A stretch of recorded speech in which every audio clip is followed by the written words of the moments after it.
दोस्तों, हर एक प्रेग्नेंट महिला चाहती है कि उनका होने वाला शिशु एकदम स्वस्थ पैदा हो, यानी कि शिशु मानसिक और शारीरिक दोनों तरीके से हेल्दी रहे। और गर्भवती महिलाएं शिशु के शारीरिक विकास के लिए बहुत सारी चीजें भी करती है, लेकिन अक्सर गर्भवती महिलाएं शिशु के मानसिक विकास के लिए कुछ भी नहीं करती है और उन्हें पता भी नहीं होता है कि शिशु का मानसिक विकास आखिर किस तरीके से होगा। और इसी के चलते गर्भवती महिलाएं अपनी गर्भावस्था के दौरान बहुत सारी ऐसी चीजें कर जाती है जिसका सीधा इफेक्ट गर्भ में पड़ रहे शिशु के मानसिक विकास पर पड़ता है। और दोस्तों, कोई भी प्रेग्नेंट महिला ये नहीं चाहेगी कि उनका होने वाला शिशु मानसिक या फिर शारीरिक तरीके से डिफेक्टेड पैदा हो। और अगर शिशु दोनों तरीके से डिफेक्टेड नहीं भी है, फिर भी कोई भी ये नहीं चाहता कि उनका होने वाला शिशु बहुत चिड़चिड़ा या फिर गुस्सैल पैदा हो।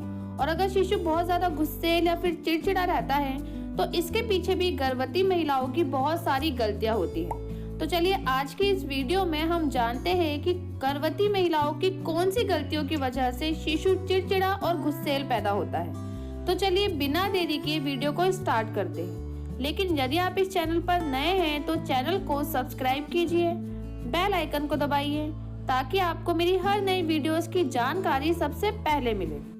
दोस्तों, हर माँ चाहती है कि उनका शिशु हमेशा हंसता खेलता रहे, लेकिन यदि शिशु के जन्म के बाद से ही वे शिशु बहुत रोता है या फिर वे बहुत गुस्सा करता है, चिड़चिड़ा सा रहता है, तो इसका सीधा ब्लेम गर्भवती महिलाओं पर ही जाता है। क्योंकि यदि गर्भवती महिलाएं उनकी गर्भावस्था के दौरान कुछ गलतियां करती है, उसी के वजह से गर्भ में पड़ रहा शिशु बहुत चिड़चिड़ा सा हो जाता है और हर बात पर गुस्सा दिखाने लगता है। तो इसमें सबसे पहली गलती जो गर्भवती महिलाएं करती है वह है कि वे बहुत ज्यादा गुस्सा करती है। यदि कोई प्रेग्नेंट महिला उनकी प्रेगनेंसी के दौरान हर बात पर गुस्सा करती है तो इसका सीधा इफेक्ट उनके गर्भ में पड़ रहे शिशु पर भी पड़ता है और यही आदत और यही गुण गर्भ में पड़ रहे शिशु पर भी आ जाते हैं। इसलिए गर्भवती महिलाओं को उनकी पूरी प्रेगनेंसी गुस्सा नहीं करना चाहिए। यदि उन्हें गुस्सा आता भी है तो वे व्यायाम करके या फिर मेडिटेशन कर अपने आप को शांत कर सकती है। इसके बाद गर्भवती महिला की दूसरी गलती है लड़ाई झगड़ा करना।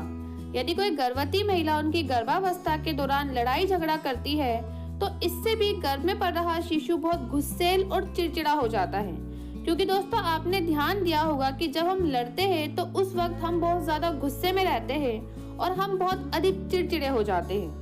सेम इसी तरह यदि कोई प्रेग्नेंट महिला ऐसी हरकतें करती है, यानी कि वे अपनी गर्भावस्था के दौरान लड़ाई झगड़ा करती है, तो इसका सीधा इफेक्ट गर्भ में पड़ रहे शिशु के मानसिक विकास पर पड़ता है और जब शिशु का जन्म होता है तो शिशु के अंदर भी ये सारी हरकतें होती है।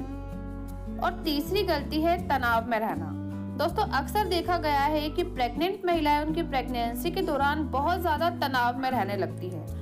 कुछ प्रेग्नेंट महिलाओं के अपने पर्सनल प्रॉब्लम होती है तो कुछ प्रेग्नेंट महिलाएं प्रेगनेंसी के दौरान हो रहे बदलावों के चलते और गर्भ में पड़ रहे शिशु के विकास को लेकर बहुत ज्यादा टेंशन ले लेती है और इसी का इफेक्ट गर्भ में पड़ रहे शिशु के विकास पर भी पड़ता है। तो इसलिए गर्भवती महिलाओं को उनकी गर्भावस्था के दौरान तनाव में नहीं रहना है। इसके अलावा चौथी गलती है जरूरत से ज्यादा काम करना। दोस्तों, प्रेगनेंसी के दौरान प्रेग्नेंट महिलाओं को कहा जाता है कि वे पूरी प्रेगनेंसी अपने आप को एक्टिव रखें और इसके चलते गर्भवती महिलाएं पूरी प्रेगनेंसी घर के कामों को करने लगती हैं, जो कि अच्छा भी है। लेकिन घर के कामों को भी प्रेग्नेंट महिलाओं को उतना करना चाहिए जितने की जरूरत है, क्योंकि यदि वे जरूरत से ज्यादा घर का काम करती है तो इससे गर्भ में पड़ रहे शिशु पर इसका इफेक्ट होगा और जब शिशु का जन्म होगा तो शिशु बहुत ज्यादा गुस्सैल और चिड़चिड़ा पैदा होगा। तो दोस्तों, प्रेग्नेंट महिलाओं की इन गलतियों की वजह से गर्भ में पड़ रहा शिशु चिड़चिड़ा और गुस्सैल पैदा होता है। और यदि आप चाहती हैं कि आपका होने वाला शिशु गुस्सैल और चिड़चिड़ा पैदा ना हो बल्कि वह हंसता खेलता पैदा हो, तो इसके लिए आपको ये गलतियां बिल्कुल नहीं करनी चाहिए। और अगर आपको ये जानकारी अच्छी लगे तो वीडियो को ज्यादा से ज्यादा लाइक करें, अपने दोस्तों के साथ और अपनी फैमिली के साथ शेयर करें और चैनल को सब्सक्राइब करना बिल्कुल भी ना भूलें। धन्यवाद।